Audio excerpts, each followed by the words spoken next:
Assalamualaikum warahmatullahi wabarakatuh. Halo semua, kembali lagi di channel Raider Manhwa. Kali ini Mimin akan melanjutkan sebuah komik yang berjudul Raja Asasin Terkuat. Dan apabila kalian masih bingung dengan alur ceritanya, kalian bisa cek deskripsi atau langsung saja menuju playlist yang ada di halaman channel ini untuk memulainya dari part 1. Tanpa basa-basi lebih jauh, mari kita masuk di part 40. Cerita dimulai. Terdengar Sang Ho begitu kesal ketika salah satu penjaga yang awalnya bersama Hong Quan mengatakan bahwa sang jenderal penyidik telah meminta untuk mengumpulkan semua buku induk kepadanya. Sambil menahan rasa sakit di pipinya, ia berkata, jenderal penyidik telah menekankan bahwa klan kita adalah salah satu bagian dari kultus demonik. Lalu bagaimana kita menjawabnya kalau kita bukanlah bagian dari kultus demonik?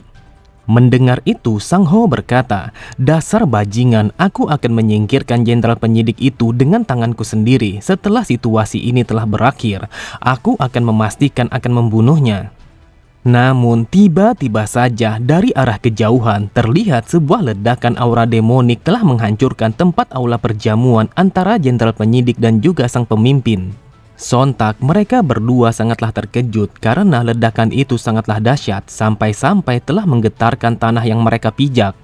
Menyaksikan ledakan itu, Sang Ho bergumam, apa yang sudah terjadi? Apakah jenderal penyidik itu yang telah melakukannya?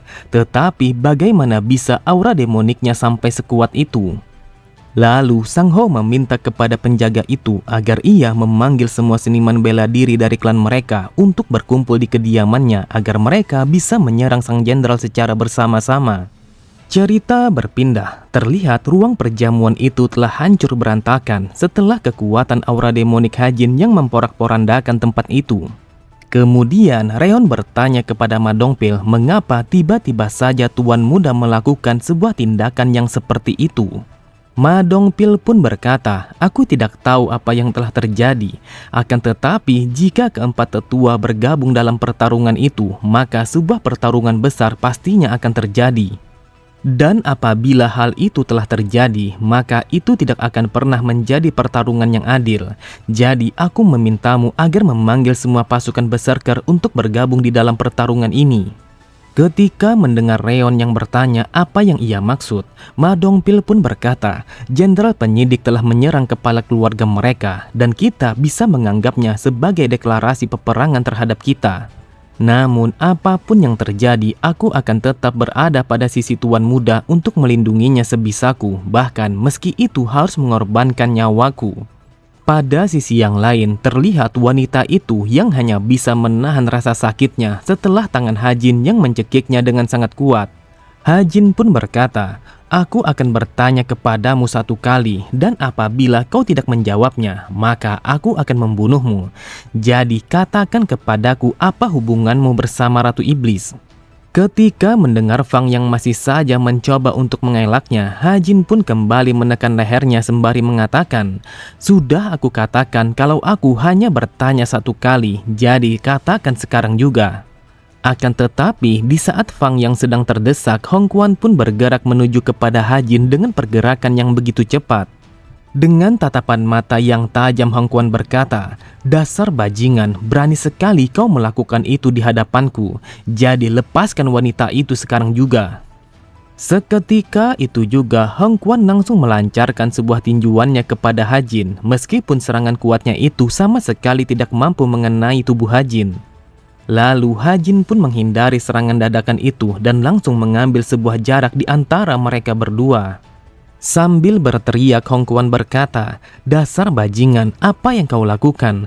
Kau pikir kau ada di mana sehingga kau telah bertindak sampai sejauh ini? Namun Hajin sama sekali tidak menghiraukan apa yang dikatakan oleh sang pemimpin. Yang ia lakukan hanyalah memanggil salah satu dari bilah pedangnya dengan menggunakan aura demoniknya. Lalu dengan tatapan mata yang tajam dan aura demoniknya yang begitu pekat, Hajin pun berkata, aku sama sekali tidak ada urusan bersamamu. Jadi jika kau tidak ingin mati, maka enyahlah dari hadapanku. Cerita kembali berpindah, terlihat Reon yang berlari menuju pavilion naga untuk memanggil pasukan berserker demonik. Kemudian sambil mengangkat senjatanya, Reon memanggil semua pasukan berserker untuk berkumpul di hadapannya. Lalu Reon berkata, ini adalah situasi yang sangat darurat. Jadi mulai dari sekarang keluarga Jeoksa adalah musuh kita. Dan kita akan pergi pada halaman belakang kediaman kepala keluarga untuk melindungi sang jenderal penyidik. Ketika mendengar perintah dari sang pemimpin, terlihat semua pasukan berserker telah memancarkan aura semangat yang begitu membara untuk melawan pasukan dari keluarga Jeoksa. Reon kembali berkata, mereka telah menghina jenderal penyidik dan mereka juga telah menantang martabat kultus demonik. Jadi siapapun yang mengganggu misi kita adalah musuh. Seperti slogan kita, siapapun yang bertemu dengan pasukan berserker demonik, maka ia akan langsung menemui ajalnya. Jadi tunjukkan kepada keluarga Jeoksa brengsek itu mengapa pasukan berserker memiliki sebuah julukan sebagai pasukan terkejam dari kultus demonik. Pada sisi yang lain, terlihat Ma Dongpil yang mengibaskan bilah pedangnya agar menghalau keempat tetua yang mencoba untuk menyerang kepada Hajin. Benar saja, kibasan pedang Ma Dongpil mampu membuat keempat tetua itu menghentikan pergerakan mereka agar mereka tidak bisa melakukan pendekatan kepada Hajin. Setelah melakukan serangan itu, Ma Dongpil berkata, sudah kukatakan sebelumnya, aku tidak akan pernah membiarkan kalian mendekati Tuan Muda, meskipun itu hanyalah satu langkah. Mendengar perkataan Ma Dongpil yang penuh dengan percaya diri itu, mereka bergumam, apakah dia bercanda? Seniman bela diri yang semudah dia telah menentang kami hanya seorang diri. Ma Dongpil berpikir, aku tahu aku akan mati apabila aku menunjukkan kelemahan apapun di hadapan mereka karena mereka telah mencapai puncak tertinggi dari seniman bela diri. Meskipun aku tidak takut mati, akan tetapi hal itu akan menempatkan Tuan Muda dalam situasi yang sangat berbahaya. Jadi aku harus menghentikan mereka semua, bahkan jika itu akan membuatku kehilangan salah satu dari anggota tubuhku. Sambil menggunakan seni berpedang Vajrayaksa yang baru saja ia kuasai, Ma Dongpil melanjutkan kata-katanya. Apapun yang terjadi, aku akan melindungi Tuan Muda meskipun aku harus mati. Pada sisi yang lain, Hajin kembali melakukan serangan kepada Hongquan menggunakan bilah pedangnya yang mencoba untuk melindungi wanita itu. Melihat pertarungan mereka berdua, Fang bergumam, jenderal penyidik adalah murid ketiga dari sang pemimpin kultus demonik, dan dia juga adalah orang yang membuat putra tertua dari klan ini menjadi cacat. Tetapi tetap saja dia hanyalah seorang murid. Aku tidak menyangka kalau dia berani melawan kepala keluarga hanya seorang diri. Namun aku begitu heran bagaimana dia bisa mengenal masterku, terlebih lagi bagaimana dia bisa mengetahui siapa aku.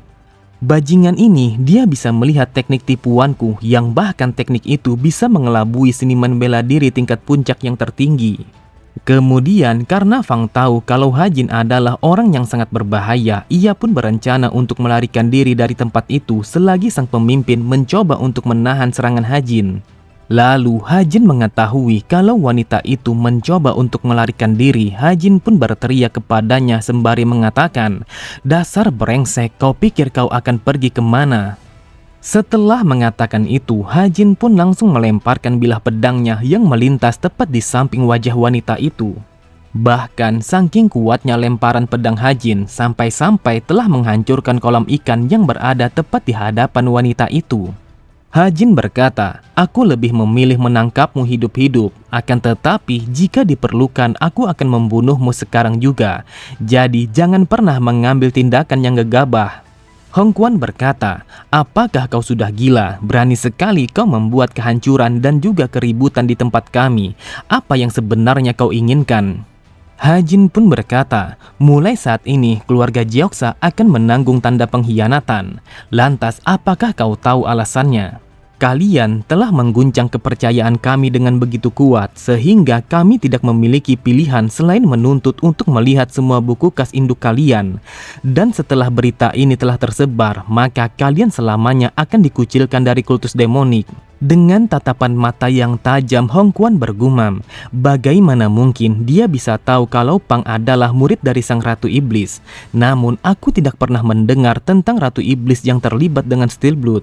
Karena Hongquan yang begitu marah, ia pun langsung melancarkan sebuah serangan kepada Hajin sembari mengatakan, dasar brengsek, jangan pernah mengejekku dengan omong kosong yang seperti itu. Melihat datangnya serangan gumpalan racun yang tertuju kepadanya, Hajin pun langsung melompat untuk menghindari serangan itu karena Hajin tahu kalau itu adalah racun yang sangat berbahaya. Namun ketika Hajin sedang lengah setelah menghindari serangan dadakan itu, terlihat Hong Quan yang mencoba untuk melakukan serangan lagi dengan menggunakan cakar tajamnya yang telah terselimuti oleh energi racun yang begitu pekat. Sambil menghindari serangan bertubi-tubi Hong Quan, Hajin bergumam. Dia melepaskan seni demoniknya dengan kekuatan penuh. Mungkin ini adalah seni racun yang sama, tetapi seni ini berada di level yang berbeda daripada yang digunakan oleh putra keempat. Dia mengeluarkan racun mematikan hanya dengan menggunakan telapak tangannya. Jadi yang perlu aku lakukan adalah memusatkan racun itu pada satu bagian di tubuhku, lalu membuangnya. Pada sisi yang lain, terlihat Ma Dongpil yang begitu kelelahan setelah bertarung melawan keempat tetua yang ingin membantu sang pemimpin. Namun tiba-tiba saja Reon pun datang membantunya dengan menendang kedua tetua itu sehingga membuat mereka langsung tersungkur ke belakang. Reon berkata, dasar brengsek, 4 melawan 1 itu adalah pertarungan yang tidak adil. Dan kau Ma Dongpil, kau kewalahan meskipun kau telah menggunakan sebuah pedang yang sangat luar biasa itu. Kemudian Reon pun melemparkan pedang sisik naga yang ada di tangannya itu kepada Hajin yang masih bertarung melawan Hong Quan. Dan di saat yang bersamaan, Hajin pun langsung melompat untuk menghindari serangan Hong Quan yang telah menyerangnya dengan cara membabi buta. Lalu pada lompatan itu, Hajin pun langsung menangkap pedang sisik naga yang telah dilemparkan oleh Reon kepadanya. Kemudian ketika melihat kesempatan itu, Hong Quan melepaskan energi racunnya kepada Hajin yang masih melayang di udara setelah menghindari serangan pertamanya. Hong Quan berpikir bahwa Hajin tidak akan bisa menghindari serangan itu. Akan tetapi hal itu tidak seperti yang diharapkan karena dengan mudahnya Hajin menghalau serangan racun yang telah tertuju kepadanya hanya dengan menebasnya. Sontak Hong Quan sangatlah terkejut. Ia berkata, bagaimana mungkin kau bisa menghilangkan racunku yang mematikan itu hanya dengan tebasan saja? Namun Hajin sama sekali tidak menghiraukan rasa terkejutnya itu. Tetapi Hajin menatapnya dengan tatapan mata yang tajam sembari mengatakan, jangan pernah membuatku mengatakan ini untuk yang kedua kalinya. Kau akan mati apabila kau mencoba untuk menghalangiku. Setelah mendengar perkataan Hajin, Hong Quan langsung menggunakan kekuatan penuhnya yang telah menyelimuti seluruh tubuhnya. Ia berkata, dasar brengsek, kau telah memaksaku untuk menyerang dengan menggunakan kekuatan maksimalku. Melihat Hong Quan yang telah bersiap untuk melakukan sebuah serangan, Hajin pun berteriak kepada Ma Dongpil dan juga Reon untuk pergi dari tempat itu. Karena Hajin berpikir bahwa itu adalah jumlah racun yang cukup mampu untuk menelan semua wilayah itu. Seketika itu juga Hong Quan langsung hentakkan kedua tangannya ke atas tanah yang di saat itu juga secara bersamaan hembusan angin yang bercampur racun telah menyerang kepada Hajin dengan kecepatan yang tidak bisa diimbangi oleh mata. Sambil menahan terpaan racun itu, Hajin bergumam, racun yang ia keluarkan sangatlah pekat dan ini tidak bisa dibandingkan dengan racun yang dimiliki oleh Yumun. Bahkan racun ini telah masuk begitu saja ke dalam tubuhku. Akan tetapi wanita itu tidak pergi, bahkan setelah racun ini telah menyebar dan memenuhi semua ruangan. Tampaknya dia sama sekali tidak terpengaruh terhadap racun ini. Namun setelah aku perhatikan dengan seksama, ternyata dia menetralkan udara yang ada di sekitarnya dengan menggunakan ki kegelapan. Ternyata seperti itu. Sekarang setelah aku melihat ki kegelapan yang ia miliki, akhirnya aku menyadari apa yang diperingatkan oleh hypersensitivitasku dan kenapa aku merasa begitu buruk saat aku meninggalkan kultus demonik untuk melakukan misi ini. Hal itu bukanlah karena aku tidak bisa meninggalkan kultus demonik, dan juga alasan kenapa aku belum meninggalkan kultus ini adalah karena aku tidak mau. Terlihat Hong Quan telah berhasil menancapkan salah satu dari tangan terkuatnya kepada tubuh Hajin dengan begitu telak dan mengalirkan semua racun ke dalamnya. Lalu Hong Quan berkata, ini adalah akhir dari kehidupanmu. Jika aku tahu kalau keinginanmu adalah kematian, maka sudah pasti aku akan mengabulkannya dengan cepat. Terlihat Hajin sama sekali tidak menghiraukan apa yang dikatakan oleh Hong Quan. Ia bergumam, mimpiku, kebebasan yang sungguh aku inginkan ada di balik balas dendam yang belum terselesaikan. Alasan aku tidak bisa pergi adalah karena hanya dengan diriku sendiri aku tidak bisa membunuh semua bajingan yang bertanggung jawab atas kematianku. Dan aku tidak bisa merasakan kebebasan yang sebenarnya hingga semua bajingan yang terlibat dengan kematianku telah mati. Kemudian setelah menangkap tangan Hong Quan sambil berteriak, Hajin berkata, "Bukankah ini adalah pertama kalinya kita bertemu dengan jarak yang sedekat ini? Akan jauh lebih mudah membunuhmu dan juga para bajingan itu, lalu membersihkan keluarga yang terkutuk ini." Seketika itu juga Hajin pun langsung melancarkan sebuah tinjuan yang begitu kuat, yang mana tinjuan itu adalah sebuah teknik yang disebut sebagai teknik tinjuan ledakan gunung. Bahkan saking kuatnya tinjuan Hajin, sampai-sampai sebuah bayangan tinjuan telah menembus tubuh Hong Quan.